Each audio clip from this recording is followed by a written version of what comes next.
그는 성령으로 잉태되어 동정녀 마리아에게서 나시고 본디오 빌라도에게 고난을 받아 십자가에 못 박혀 죽으시고 장사된 지 사흘 만에 죽은 자 가운데서 다시 살아나셨으며 하늘에 오르셔 전능하신 아버지 하나님 우편에 앉아 계시다가 거기로부터 살아있는 자와 죽은 자를 심판하러 오십니다.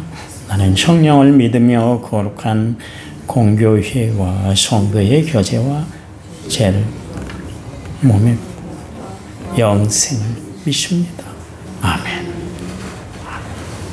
찬송가 289장입니다. 289장.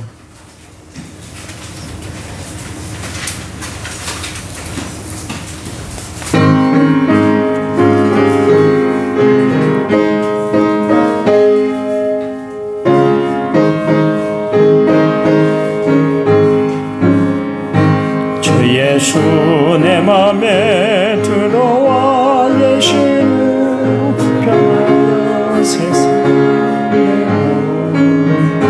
내가 늘 바라던 참빛을 찾는 주 예수 내 맘에 오신 주 예수 내 맘에 오신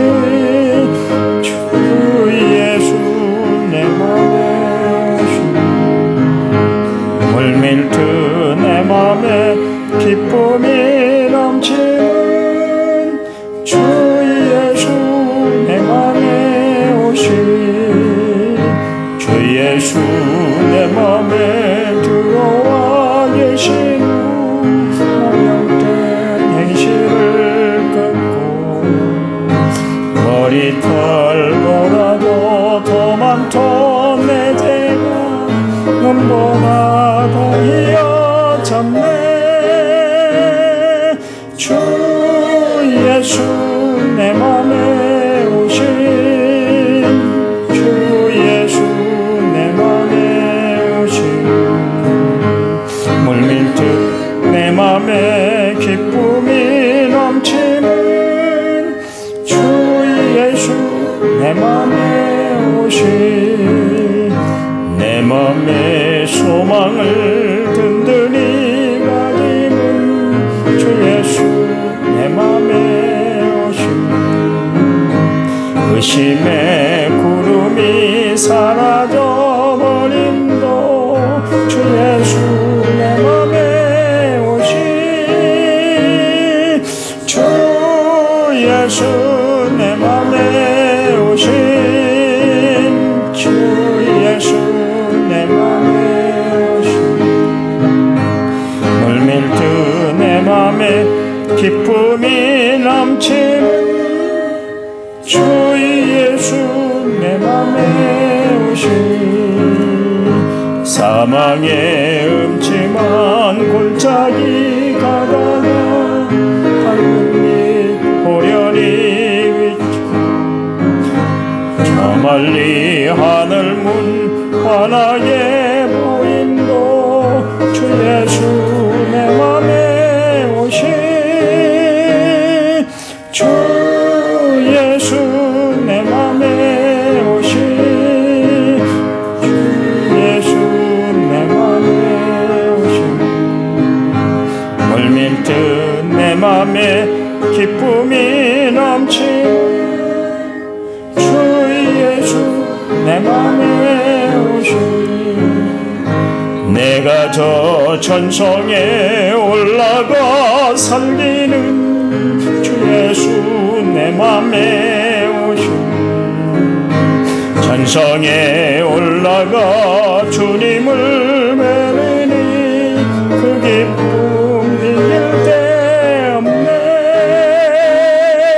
주 예수 내 맘에 오신 주 예수 내 맘에 오신 물밀듯 내 맘에 기쁨이 넘치는 주 예수 내 맘에 오신 아멘. 성경 말씀 보겠습니다. 고린도전서 10장 12절에서 13절. 12절에서 13절 제가 읽어드리겠습니다. 그런즉 선줄로 생각하는 자는 넘어질까 조심하라. 사람이 감당할 시험 밖에는 너희가 당한 것이 없나니 오직 하나님은 미쁘사 너희가 감당하지 못할 시험을 당함을 허락하지 아니하시고 시험 당할 즈음에 또한 피할 길을 내서 너희로 능히 감당하게 하시느니라. 아멘. 1차 먼저 6681번째 예물을 제가 하나님 앞에 드렸습니다. 찬양집 63번 나 무엇과도 주님을 63번입니다.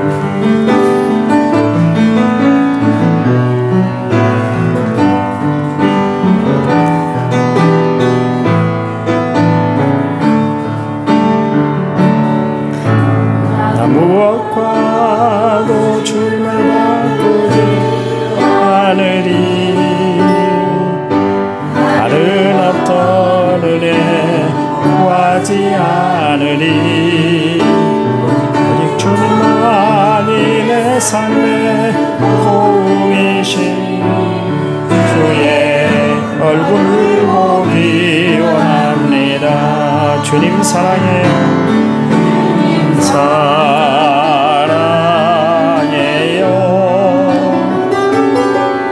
나와 천사를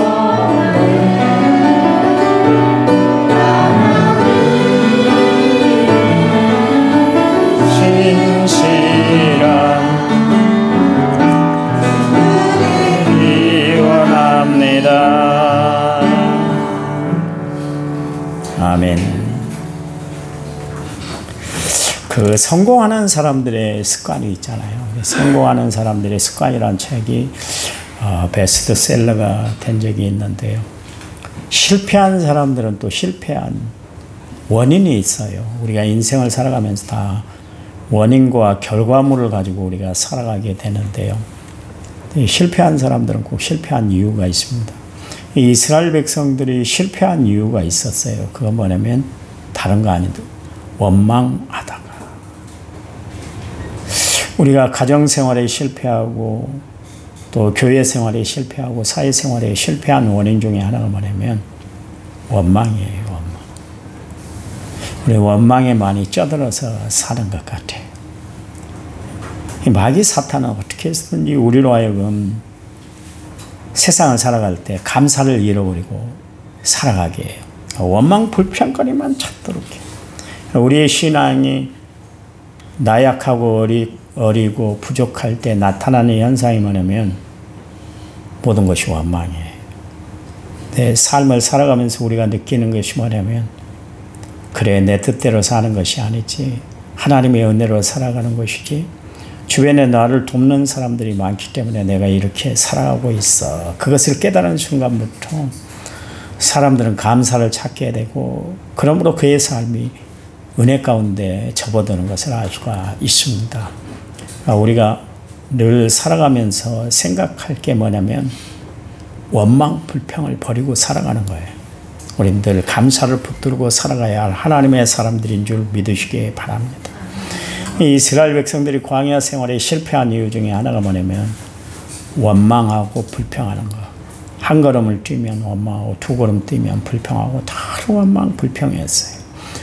하나님이 이스라엘 백성들 40년 광야 생활 동안 먹을 것 다 먹여주고 피할 것 다 피하게 하시고 이길 것 이기게 하시고 그들이 할 수 있는 모든 것 최대한으로 다 베풀어 주셨잖아요. 그런데도 불구하고 그들은 계속 원망과 불평만 찾았어요. 없는 것만 바라봤어요. 그래서 광야에서 없는 뭐 부추와 회, 뭐 고기 뭐 이런 것만 찾았어요. 하나님이 하늘에서 내려준 만나 메추라기가 있었음에도 불구하고 그것을 걷어차버린 거예요. 우리가 매일 살아가면서 감사의 조건이 얼마나 많이 있습니까? 그렇잖아요. 감사를 한번 찾아봐 보세요. 그러면 감사해져요. 그런데 원망과 불평거리만 찾으면 왜 그렇게 마음에 안 드는 구석이 많은지 철저히 하나부터 열까지 마음에 안 들게 되는 거예요. 여러분 개와 고양이 사람들이 요즘 뭐 고양이 키우는 사람들이 많이 있습니다만 고양이보다 개를 많이 키우는 이유가 뭔지 아세요? 고양이는 10가지를 잘해주다가 한 가지를 잘못하면 그것을 악화심정을 갖습니다. 그래서 고양이는 항상 해꾸지를 하지 않습니까? 주인이 뭐라 그러면 나중에 뭐 뱀을 집에다 갖다 놓는다든가 애꿎은 짓을 하는 것이 고양이입니다. 고양이는 늘 생각하기에 주인이 나한테 나를 잘못했지 이걸 생각하는 거예요. 이걸 9번을 잘해줬는데 불구하고 한 번 안 해준 것을 섭섭하게 마음을 갖는 것이 고양이에요. 근데 개는 10번 잘해주지 못하다가 한 번 잘해주면 그 한 번 잘해준 것을 생각하고 꼬리를 친다니까. 제가 이야기했잖아요. 임실에 있을 때 그 개 이야기 했잖아요. 그렇게 두들겨 맞고 죽을 인생이 됐는데도 불구하고 그 다음날 살아와가지고 주인 앞에서 꼬리를 흔드는 것이 그게 개예요. 사람들이 고양이보다 개를 좋아하는 이유 중에 하나가 뭐냐면 은혜를 생각할 줄 알고 감사를 알기 때문에 개를 좋아하는 거예요. 우리의 신앙이 그렇습니다. 무엇을 바라보고 살아가느냐, 어떻게 행동하느냐, 이게 참 중요한데 우리는 날마다 감사하며 살아갈 주의 백성들인 줄 믿으시기 바랍니다. 바울이 그랬잖아요. 에베소서 2장에서 허물과 죄로 죽었다 그랬죠. 죽은 인생은 아무것도 아니에요. 썩어서 냄새나는 것이 죽은 인생 아닙니까? 그런데도 불구하고 하나님은 우리에게 새 생명을 주셨잖아요. 살아나는 역사를 베풀어 주셨잖아요. 그러니 우리는 늘 감사할 일밖에 없잖아요. 아침에 일어나서 뭐라고 여러분 기도하고 나오셨어요? 저는 아침마다 일어날 때마다 하나님 앞에 감사해요. 오늘도 또 새 생명 주셔서 하나님의 일, 말씀 증거하는 일, 예배를 주관할 수 있는 은혜를 허락해 주심을 감사합니다. 하나님이 이토록 생명을 주관해 주시니 감사합니다. 나이가 들수록 내 생명 내 것이 아니라는 것을 느껴지지 않습니까? 그렇잖아요. 주님이 주님과 더불어 내가 살아가는 인생이라는 것을 안다 할 것 같으면 원망 불평이 아니라 우리는 매번 감사하고 기뻐하고 살아가는 인생이 되어야 할 줄 믿습니다. 오늘 성경에 보니까 그런즉 그랬습니다. 지난 시간에 살펴본 것처럼 이스라엘 백성들 그 조상들이 하나님 앞에 어떤 행동을 했기 때문에 그들이 광야에서 다 죽게 됐는가. 그 많은 기적과 역사들을 체험했음에도 불구하고 하나님 앞에 감사를 잃어버리니까 결국 다 잃어버린 거 아니니. 그런즉 너희는 선줄로 생각을 그때 넘어질까 조심해 그 이야기를 하고 있습니다. 이만하면 됐다고 생각할 때 그때 넘어질 위험이 있다는 것이죠. 신앙생활에 있어서 자만은 절대로 안 되는 거예요. 바울이 육체의 가시가 있었잖아요. 3번씩 하나님 앞에 육체의 가시를 제거해달라고 기도했는데 불구하고 하나님이 그 기도를 응답하시지 않은 거예요. 얼마나 마음이 불편했겠어요. 얼마나 생활하는데 참 힘들었겠어요. 그런데 불구하고 그가 하나님 앞에 기도해서 깨달은 것이 뭐냐면 자만하지 않게 하기 위해서, 교만하지 않게 하기 위해서 하나님의 안전장치로 바울에게 육체의 가시를 두었다. 그런 이야기입니다. 혹시 내가 기도 응답이 안 되는 그런 일이 있습니까? 그것 때문에 늘 하나님을 바라보고 하나님을 의지하고 하나님의 도우심을 구하고 살아가나요? 그렇다면 여러분 끝까지 포기하지 마세요. 하나님이 여러분이 전적으로 주님을 의지하게 하는 믿음의 장치인 줄 여러분 아시기 바랍니다. 그러니 하나님 왜 이래요? 나는 왜 이렇게 기도 응답이 없어요? 하나님은 남들은 다 저렇게 신앙생활 잘하고 기쁘게 하고 감사하게 하고 막 매번 저렇게 막 하나님 앞에 믿음이 참말로 충만한 것 같은데 나는 왜 이렇게 어렵게만 신앙생활을 해요? 그 생각하지 마세요. 하나님 여러분을 더 사랑하시기 때문에 그러는 거예요. 다윗 신앙이 없고 믿음이 없어서 그에게 늘 시련과 고통과 아픔이 있었나요? 일평생 다윗은 편할 날이 없었잖아요. 편할 날이 없었어요. 그런데도 불구하고 다윗은 하나님 앞에 원망 불평하지 않았어요. 다윗의 장점은 뭡니까? 다 하나님이 이루어 주실 줄 믿습니다. 그래서 저는 여호와만 바라봅니다. 그게 다윗의 신앙 고백이에요. 바울도 마찬가지로 얼마나 힘든 일이 많았겠어요. 여러분 성경에 기록되지 않은 사건들까지 다 기록한다 할 것 같으면 이 책이 부족할 텐데요. 그런데 바울이 늘 그랬잖아요. 나는 십자가만 바라봐. 그랬잖아요. 그가 고난을 이기고 시련을 이겨내고 원망을 잠재울 수 있었던 비결은 뭐냐면 주지 않은 믿음 때문에 그렇다. 그런 이야기입니다. 근데 이스라엘 백성들은 그렇게 하들 못했어요. 그래요. 잠언 29장 1절 말씀에 목이 곧은 사람은 갑자기 패망을 당하고 피하지 못한다. 그랬습니다. 우리는 하나님 앞에 십자가 앞에서 날마다 우리의 교만길을 씻어내고 살아가는 성도들이 되어야 할 줄 믿습니다. 여기 이스라엘 백성들이 망한 이유 거기 고린도전서 10장 7절 말씀에 기록되어 있는데요. 그건 뭐냐면 우상 숭배 때문에 그랬습니다. 하나님이 가장 싫어하는 게 뭐예요? 우상을 숭배하는 거예요. 하나님 외에 다른 신을 섬기는 것, 하나님 외에 다른 것을 더 많이 좋아하는 것, 하나님 외에 다른 것을 바라보고 살아가는 것, 그것이 바로 우상 숭배다. 그런 이야기입니다. 두 번째는 음행이었습니다. 그게 8절 말씀에 기록되어 있는데 이스라엘 백성들이 가나안 땅 진군에 들어가다가 모압 땅에 이르게 됐는데 모압 여인들을 보니까 한눈에 갚버렸어요. 외모도 잘생겼고 뭐 옷도 화려하게 입고 막 교택기가 있으니까 자기들 늘 보고 왔던 광야 생활에서 보고 왔던 그 이스라엘 백성들 여인보다는 비교가 안 될 정도로 멋졌어요. 그래서 그들과 음행을 해버렸잖아요. 그것 때문에 결국 이스라엘 백성들이 가나안 진군에 들어갔는데 실패하고 말았다. 멸망하고 말았다. 그런 이야기입니다. 세 번째는 9절 말씀에 기록되어 있습니다만 주를 시험했어요. 그것 때문에 그들이 불뱀의 고통을 당하고 말았지 않습니까? 그래요. 그런가 하면 조금 전에 말씀드린 것처럼 10절 말씀에 나와 있는 것처럼 그들이 원망했기 때문에 그렇습니다. 사람들은 과거에 베풀어 주신 하나님의 은혜를 잊어버리고 살아갈 때가 많아요. 과거에 하나님 베풀어 주신 은총, 은공을 생각한다면 감사가 넘쳐나는 거예요. 왜 여러분이 불효합니까? 불효한 이유 중에 하나가 뭐냐면 부모의 은혜를 잊어버리면 원망해요. 왜 우리 부모는 이렇게 참 가난한가? 왜 우리 부모는 왜 이렇게 못 배웠을까? 왜 우리 집안은 이따위야? 그러면서 그때 사람들은 원망하고 불평하기 시작하는 거예요. 부모님이 나를 어떻게 키워줬는지 모르니까.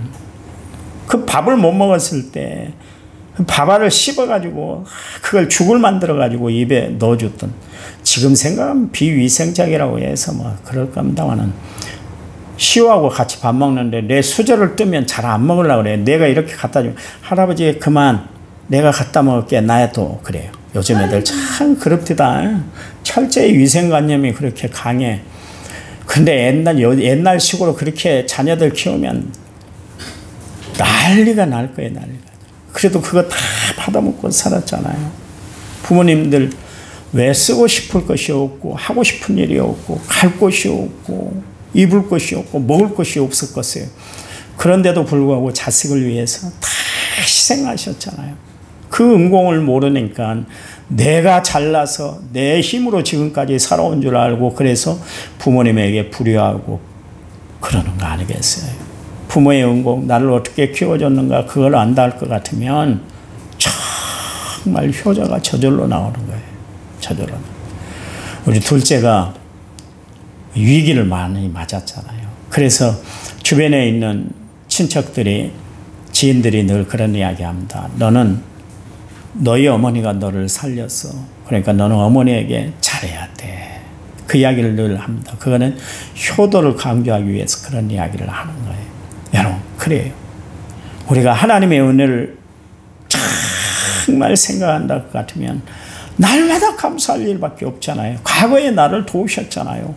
그때 찢어지게 가난했는데, 그때 정말 큰 질병으로 고통당했는데, 죽음의 위기에 처했었는데 하나님이 나를 구원해 주셨잖아요. 얼마나 감사해요. 그러니 날마다 감사하며 살아가시기 바랍니다. 그리고 현재의 축복에 익숙해져 가면 사람들은 그때 잃어버리는 것이 하나가 있는데 감사를 잃어버려요. 당연한 것으로 여기고 살아가게 되는 겁니다. 앞으로 하나님이 도와주시고 인도해 주실 것을 믿지 못하고 살아갈 때 우리는 불안해하고 마음의 평안도 다 잃어버리고 살아가게 되는 것입니다. 여러분, 그래요. 하나님의 은혜로 지금까지 살아왔잖아요. 앞으로도 주의 은혜 가운데 살아가시기 바랍니다. 그런즉 선줄로 생각하는 자는 넘어질까 조심하라. 조심하라는 거예요. 조심해서 나쁠 게 뭐가 있을 때가 다 조심해야 돼. 제가 이야기하잖아요. 포도원에 올라가면 할머니 한 분이 다 그래. 조심히 다니시오. 차도 조심하고 길도 조심하시오. 늘 그런 이야기를 해주셔요. 자식 같으니까 그런 마음을 품고 저에게 말씀을 하세요. 여러분 부모님들은 우리에게 늘 조심을 강조했잖아요. 그렇잖아요. 하나님도 우리에게 늘 강조하고 계신 말씀이 뭐냐면 조심하라. 조심하라는 건 뭐예요? 사리 분별을 잘하고 살아라. 판단력을 바로 하고 살아라. 그리고 가야 할 길 가야 하고 있어야 할 자리 있는 그런 삶을 살아라. 그게 조심하라. 그랬습니다. 오늘 하루 살아갈 때, 한 주간 살아갈 때 하나님 앞에 영적으로 조심하고 살아가는 은혜로운 성도들이 되시기 바랍니다. 하나님 감사합니다. 우리에게 주신 귀한 말씀, 그런즉 선줄로 생각하는 자는 넘어질까 조심하라 말씀하신 대로 늘 주님 앞에 겸손의 허리띠를 띠고 살아가는 저희들 되도록 도와 주시옵소서. 이번 한 주간 하나님이 지켜주실 줄 믿습니다. 예수님 이름으로 기도했습니다. 아멘. 합심해서 기도합니다.